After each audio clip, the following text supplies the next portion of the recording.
శ్రీ తల్పగిరి రంగనాథ స్వామి వారి పవిత్రోత్సవాల ప్రాధాన్యత ఏంటో ప్రధాన అర్చకులను అడిగి తెలుసుకుందాం.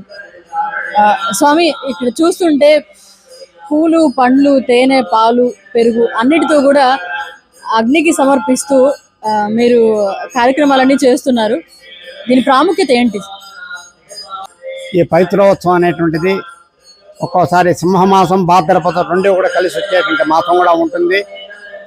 ఒకవేళ సింహమాసంలోనే చేసేటువంటి యొక్క పద్ధతి క్రమం ఇది. శ్రీపాంచరాతలాగమానుసారముగా ఈ కార్యక్రమాన్ని, పవిత్రోత్సవాన్ని స్వామివారికి ఏ ఉత్సవం చేసినా చేయకపోయినా కూడా సంవత్సరంలో జరిగేటువంటి యొక్క ఉపచారముగా ఈ పవిత్రోత్సవం శ్రీ వైష్ణవ దేవాలయంలో అన్ని చోట్ల కూడా చేసేటువంటి సాంప్రదాయం ఉంది, పద్ధతి ఉంది.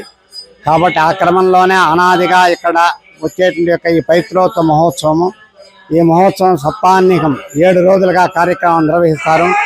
మొదటి రోజు అంకురార్పణంతో ప్రారంభమయ్యి, రెండవ రోజు అధివాస పవిత్ర సమర్పణ అయ్యి, మూడవ రోజు పవిత్రారోహణ అయ్యి, 3, 4, 5, 6, 7 రోజులు అయ్యి, 7వ రోజు పవిత్రోత్సవ పూర్ణాహుతితోటి ఈ కార్యక్రమం పూర్తవుతుంది. పౌర్ణమి రోజు పూర్ణాహుతి అయ్యేటట్టుగా ఈ కార్యక్రమాన్ని భాద్రపద మాసంలో నిర్వహించున్నారు. కాబట్టి రేపు భాద్రపద పౌర్ణమి రోజు పవిత్రోత్సవం పూర్ణాహుతి. కాబట్టి ఉత్సవం చాలా విశేషమైన ఉత్సవం.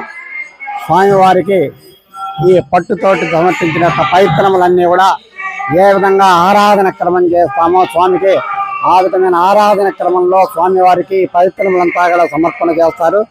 తర్వాత పౌర్ణమి రోజు మహాపూర్ణాహుతి.